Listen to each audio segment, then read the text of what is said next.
Hey everyone, today we're doing a hack and tap on my 247 transfer case.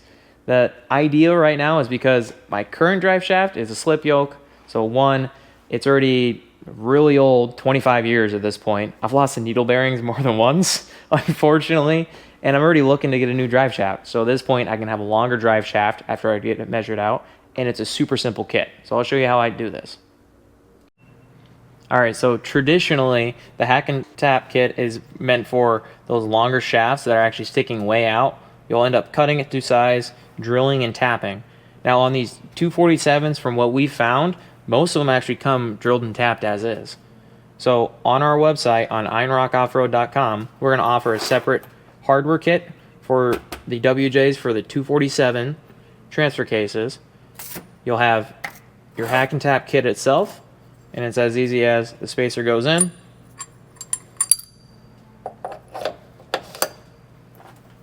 and you'll take your hardware and screw it right in. The WJ is the easiest that there is. Like, I do not have to cut this at all. This is a spare transfer case that we just had, a lot easier to show you on the bench. I'm gonna go ahead and pop my drive shaft off and get it done on mine. All right, so down here,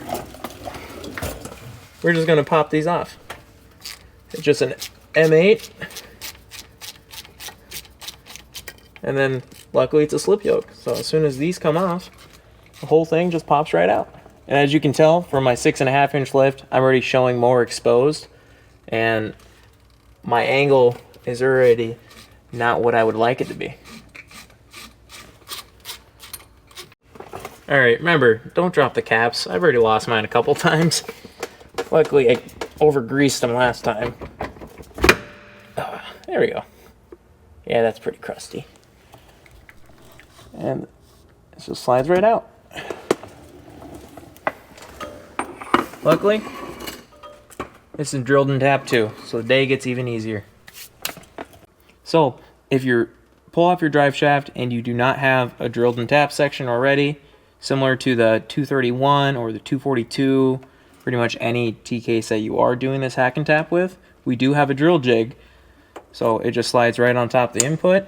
You'll drill a 1/4 inch hole at first, and there is plenty of room to do this from underneath the Jeep. And then you will chase that hole with a 5/16 bit. Then you will go ahead and tap it out, and then go ahead and throw on the yoke, which I conveniently have right next to me. What if I don't have a drill bit and a tap? Luckily, we sell that at ironrockoffroad.com. So I'm going to throw my spacer right on the interior, and then slide this up, take the bolt, and go ahead and thread that in. All right, now that we have our yoke installed, the drive shaft I'm measuring for is going to be a double cardan. So you actually want to measure right from each flat. I make sure I'm looking at the same orientation, and my pinion, we already adjusted off camera, and I pointed it upward so it's as straight as possible. From here, I'm going to take my handy dandy tape measure, and 34 3/8. And I'm going to go ahead and order that off of ironrockoffroad.com. All right, so the cool thing about the WJ, because it's kind of the best platform, maybe I'm biased, who knows. Even though we're doing this hack and tap so we can measure out the drive shaft, I'm going to order my drive shaft and put the stock one back in so I can keep driving it, because I love driving my WJ when I don't have a knock on my motor.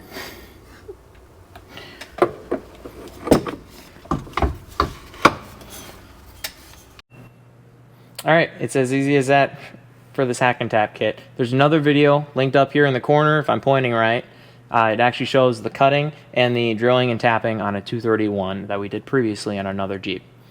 Remember, you can get all this if you need: the drill jig, drill bits, tap, the WJ spacer for the 247s, and the hack and tap kit, all at ironrockoffroad.com.